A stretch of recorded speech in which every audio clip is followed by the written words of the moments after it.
Now, here's Jesus bursting forth on a white horse.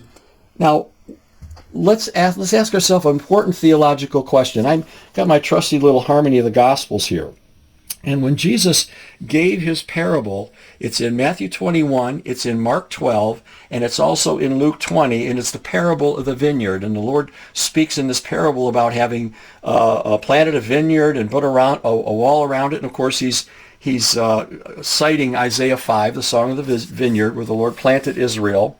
And he goes on to talk about how the vine growers mistreated his prophets, and then they killed his son. Now, all three of the accounts, Matthew, Mark, and Luke, say the same thing.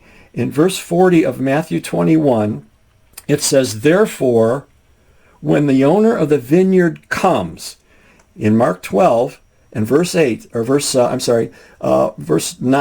"he will come." And in verse 16 of Luke 20, he says, "he will come." Now, what happens? All three of these accounts tell us that the owner of the vineyard is going to come after they have killed his son. Now watch what each of them say.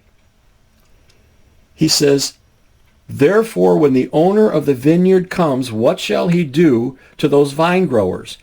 And he says, "They will bring the wretches to a wretched end, and he will rent out a vineyard to other vine growers."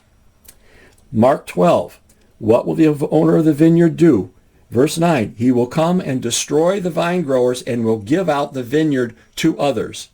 Luke 20, verse 16, "He will come and these vine growers and destroy these vine growers and will give the vineyard to others." Now this is clearly universally understood as the transference of kingdom privilege from the Jews to the church, not the Gentiles, to the church, which is a Jew-Gentile body, okay?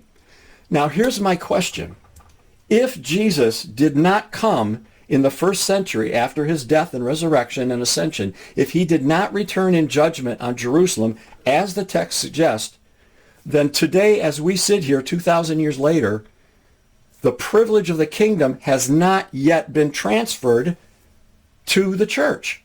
Now, I don't think any of us would agree with that. We know that the church is now the possessors or the stewards of God's kingdom through the power of the Spirit at Pentecost.